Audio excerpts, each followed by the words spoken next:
Hello everyone, welcome to Study IQ. My name is Hina. I am a faculty of UPSC Law Optional Paper at Study IQ.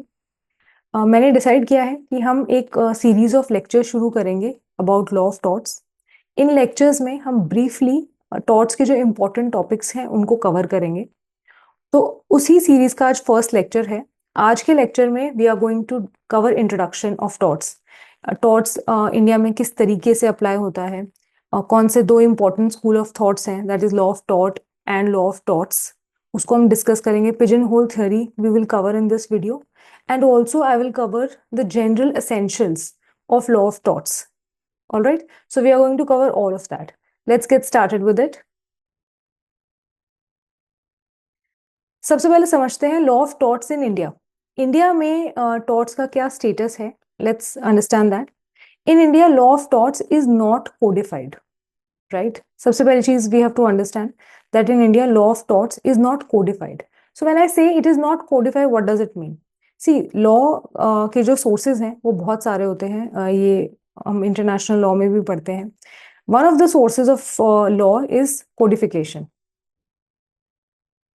Codification मतलब जो legislature होता है किसी भी country का, वो laws को बिल्ड करता है, उसके बाद उनको इंट्रोड्यूस करता है, इन्फोर्स करता है. राइट, तो इंडिया में भी जो हमारी पार्लियामेंट है वो लॉज को इन्फोर्स करती है, उनको ड्राफ्ट करती है. तो उसको हम कोडिफाई कहते हैं कि the law has been codified.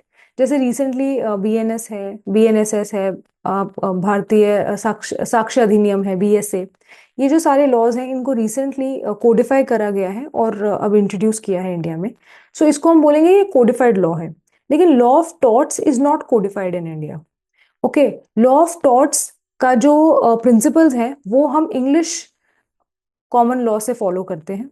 India में ऐसा कोई एक्ट नहीं है कि जिसको हम बोलें कि okay this is an act of law of torts, और जितने भी टॉर्ट्स हैं उनको पार्लियामेंट ने कोडिफाई कर दिया है और पास कर दिया है और ये वाला एक पर्टिकुलर एक्ट है जो फॉलो होगा. No, that is not the case. In India it is uncodified.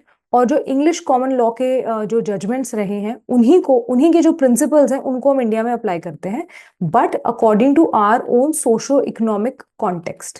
इसका क्या मतलब है.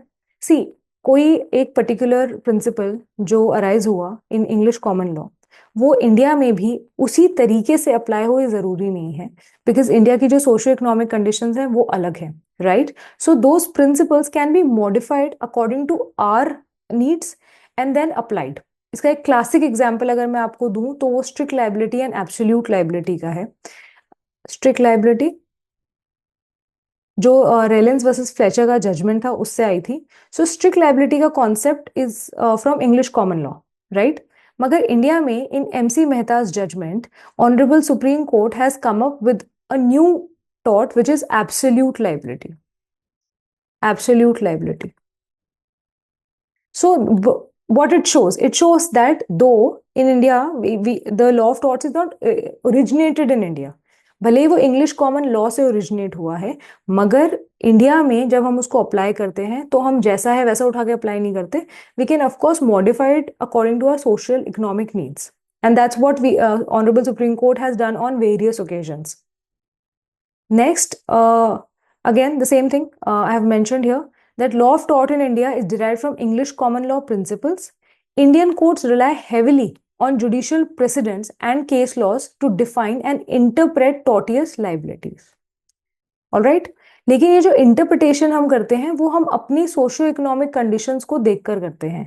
We don't have to exactly take from English common law and apply in our situation. It can be modified, and that is what has been done by courts in the past 50 years and more. No codification, unlike contract law, criminal law. The law of torts is not codified in India. Codified का मतलब मैंने आपको बताया what is codification. जब legislature उस law को पास करती है, उसको draft करती है, codify करती है और उसको पास करती है, तो हम बोलेंगे कि that law has been codified. But law of torts has not been codified. हम अभी भी जो इंग्लिश लॉ के जो जजमेंट्स हैं उन्हीं को जो प्रेसिडेंट्स हैं now they have attend a force of law. Right, तो वही अप्लाई होता है इंडिया में. The law of torts is uncodified in India. However, specific statutes address certain aspects of tort law.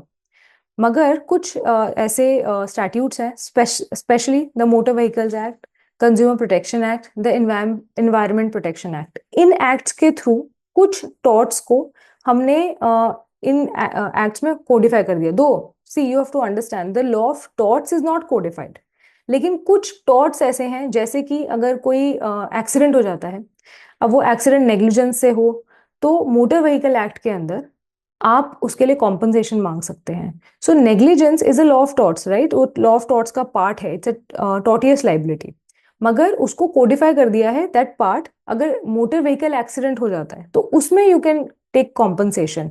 वैसे ही under consumer protection act and animal protection act में भी हमने कुछ ऐसे टॉर्ट्स हैं जिनको कोडिफाई कर दिया है, but also you have to understand the law of torts is not codified.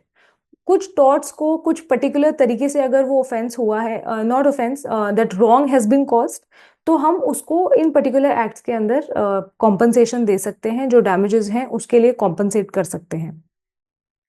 Now let's understand two schools of thought, that is law of टॉट एंड लॉ ऑफ टॉट्स। अब इनमें क्या फर्क है? थ्योरी में क्वेश्चन बड़ा पूछा जाता है कई बार कि what is the difference between these two schools of thought. Introduction से इफ यू आस्क मी, ये बहुत फेमस क्वेश्चन है, और यूपीएससी का जो लॉ ऑप्शनल का पेपर है उसमें भी इसको पूछा जाता है कि what is the difference between law of टॉट and law of thoughts. So law of taught का जो थ्योरी है वो Frederick Pollock and Winfield, both of them supported this theory, and law of thoughts was supported by sir John सैलमंड। अब इनमें फर्क क्या है वो समझते हैं। लॉ ऑफ टॉट सिंपल बात बोलता है। लॉ ऑफ टॉट कहता है कि अगर कोई भी किसी भी तरीके से किसी की राइट को वायलेट करेगा, so the person who is violating the right should be punished. जो वायलेशन है, जो रॉन्ग कॉज किया गया है, भले ही वो रिकॉग्नाइज ना किया हो, तो इसका मतलब क्या है? सी, थोड़ी देर पहले हमने क्या चीज समझी कि law of torts is not codified, और वो इंग्लिश कॉमन लॉ से आया है। इंग्लिश कॉमन लॉ से, यानी कि अगर कोई ऐसा जजमेंट नहीं है, अगर कोई प्रेसिडेंट नहीं है जो जो रॉन्ग कॉज हुआ है उसको टॉर्टियस लाइबिलिटी की तरह डिक्लेयर करे, राइट, तो लॉ ऑफ टॉर्ट्स यानी जो theory which was given by Salmond वो उसको रिकॉग्नाइज नहीं करता। लेकिन सब फ्रेडरिक पोलॉक कहते हैं कि अगर किसी भी तरीके से if you are causing wrong to somebody and because of that wrongful act the other person has suffered an injury, सो वो एक जो एक्ट है उसके लिए आपको कॉम्पनसेट करना होगा, भले ही that wrongful act is not recognised as टॉट। कोई पुराना जजमेंट ना हो, उस जजमेंट में उस पर्टिकुलर एक्ट को रिकॉग्नाइज ना किया हो, it doesn't matter, even for the first time if such act has happened, then the person should be punished, और उसको कॉम्पनसेट करना होगा। The person who has suffered loss should be compensated well. That is what law of टॉट says. It says tort law is based on a general principle that no one should harm another, and any wrongful act resulting in harm is actionable unless justified. The view is grounded in the idea that, first, liability arises from a broad, overarching duty of care. Right? It says कि ऐसा नहीं होना चाहिए कि अगर हमने 4 तरीके के टॉर्ट्स को रिकॉग्नाइज किया हुआ है, if 4 kind of torts are recognized, तो उन्हीं के लिए कॉम्पनसेट होगा। अगर कोई 5th टाइप का, कोई 5वें तरीके का कोई रॉन्गफुल एक्ट हो जाता है और वो कभी किसी इंग्लिश कॉमन लॉ में रिकॉग्नाइज नहीं है, सो इट डजंट मीन कि उसके लिए आप पनिश नहीं करेंगे, कॉम्पनसेट नहीं करेंगे। लॉ ऑफ टॉर्ट सेज कि even if a fresh act has been committed which was never seen before, but it has caused damage to the other party, then the other party should be compensated for that. So that is what law of tort says. New forms of harm may give rise to new torts as the law evolve, right? It says new forms of harm. तो कोई भी नए तरीके का अगर harm हुआ है, may give rise to new torts as the law evolves. So it says कि जब law evolve हो रही है उसके साथ हमें जो अगर कोई नया हार्म हो रहा है तो हम we should evolve the law and we should compensate the other party. हम सिर्फ ये कहकर जो प्लेंटिफ है उसको वापस नहीं भेज सकते कि आपके साथ जो रॉन्गफुल एक्ट कमिट हुआ है that is not recognised as टॉट। भले ही आपके साथ रॉन्गफुल एक्ट हुआ है, भले ही आपको you have suffered damage, but because this particular loss is not recognized as tortious liability, so no compensation can be given to you. So law of tort says that any kind of wrongful act, if it has happened, that should be compensated. That's what law of tort says. Law of torts, on the other hand, law of torts, on the other hand, says that tort law consists of a finite set of recognized torts. It says कि torts है ना, यहाँ पे S लगाया, तो बोल रहे हैं कि कई टाइप के, जैसे अगर आप नेग्लिजेंस, न्यूसेंस, ट्रेसपास, डेफेमेशन, ये कुछ types of torts has been recognised by English common law and liability is restricted to these defined categories. Law of torts का जो थ्योरी है ये कहता है कि जो ऑलरेडी रिकॉग्नाइज्ड टॉर्ट्स है ना, उसी को आपको कंटिन्यू करना है, आप कोई नया टॉर्ट ऐड नहीं कर सकते, राइट? तो this view emphasises a certainty and predictability in the law. Certainty, it's certain क्योंकि एक 5 7 10 तरीके के टॉर्ट्स ऑलरेडी एस्टेब्लिश्ड हैं, प्रिडिक्टेबल हैं in the law, so it's easy to deal with it. कोई नया टाइप का टॉर्ट को इंट्रोड्यूस नहीं करना चाहिए। No liability for acts that do not fall within the established tort categories. बहुत स्पेसिफिकली ये बोलते हैं कि अगर कोई हार्म कॉज हुआ है which is not recognised as one of the torts, तो उसके लिए आपको कॉम्पनसेट नहीं किया जा सकता, वो टॉर्टियस लाइबिलिटी की तरह रिकॉग्नाइज नहीं हो सकता। This is what law of torts says. So law of torts का मतलब क्या है? With this as you have to understand कि ये प्लूरल बात कर रहा है कि जो भी आज तक टाइप्स ऑफ टॉर्ट्स रिकॉग्नाइज हुए हैं बस हमें उसी तक रहना चाहिए, we should restrict ourselves to those torts only. And law of tort which was given by sir Frederick, he says that no, अब तक जो रिकॉग्नाइज हुए हैं गुड, लेकिन अगर कोई नया हार्म कॉज हुआ है, कोई नई सिचुएशन अराइज हुई है, that also we should recognise and should be made as tortious liability. So this is the difference between law of tort and law of torts. Law of torts को famously pigeon hole theory भी बोला जाता है। Pigeon hole theory which was also given by sir John Salmond, और आपका जो question है exam में वो इस तरीके से भी पूछ लेते हैं कि comment on pigeon hole theory. So उसमें आपको law of tort and law of torts दोनों का डिफरेंस बताना होगा।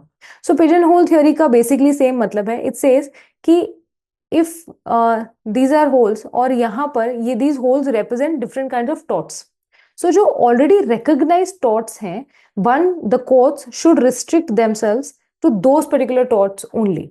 नया अगर आप कोई टॉर्ट इंट्रोड्यूस करोगे सो उसको ये अलाउ नहीं करती है theory. It says that this theory attempts to define the structure of tortious liability by likening it to a series of pre-defined pigeonholes, right? Pre-defined pigeonholes, each representing a specific tort. So all of these holes each represents a specific tort: negligence, nuisance, nervous shock, defamation, then malicious prosecution, vicarious liability. So these are different kinds of torts. Pigeonhole theory says that all of these holes represents those pre-defined torts, right? According to this theory, for an act to be considered a tort, it must fit into one of the recognized categories or pigeonholes of tort law.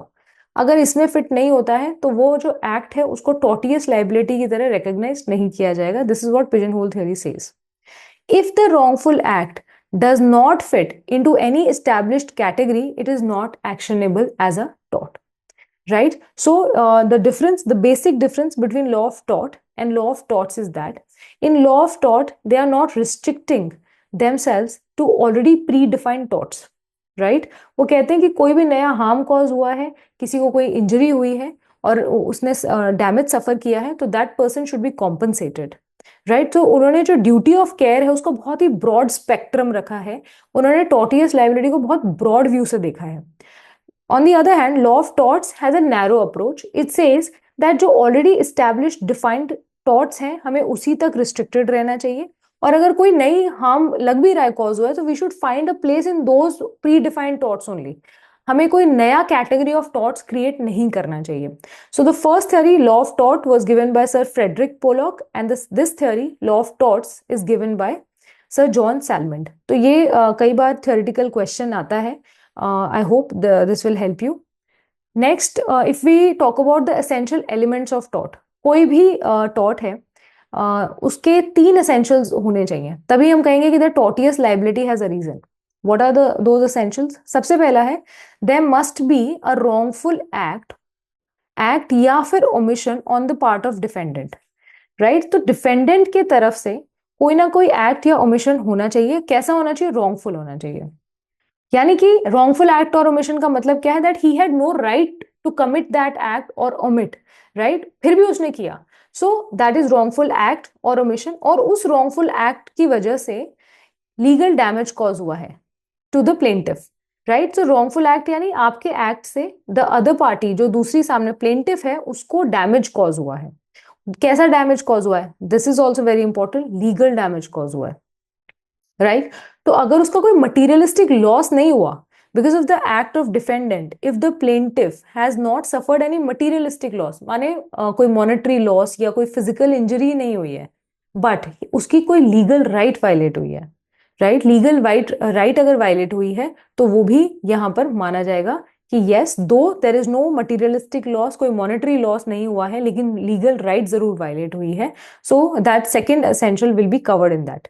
Third, some legal remedy in the form of an action for damages must be available. Right? So these three essentials should be present. A, एक wrongful act हुआ है from defendant. Because of that wrongful act, the plaintiff has suffered legal injury and there is a remedy for that legal injury in the law. When all these three essential elements are present, so we can say that tortious liability has arisen. These are general for every other tort. If we will, when we'll cover negligence, defamation, nervous shock, उनमें अलग-अलग essentials हैं. But these three essentials are general essentials. जैसे कि हम crime में देखते हैं कि मेंस रिया और एक्टस रियस होना चाहिए, राइट हम देखते हैं कि ये दो मेन इंग्रेडिएंट होने चाहिए and then we find out that okay for every different offence there are other ingredients also. In the same way these three essentials should be present, right एक रॉन्गफुल एक्ट होना चाहिए, उस wrongful act की वजह से legal injury हो और उस लीगल इंजरी की लीगल रेमेडी अवेलेबल हो.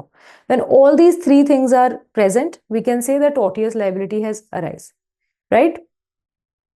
So this is it for today. Thank you so much for watching and keep watching the upcoming videos. I will try and cover all the important topics of torts as briefly as possible. और उसमें जितना important judgments मुझसे होंगे, I'm going to add that also. So thank you for so much.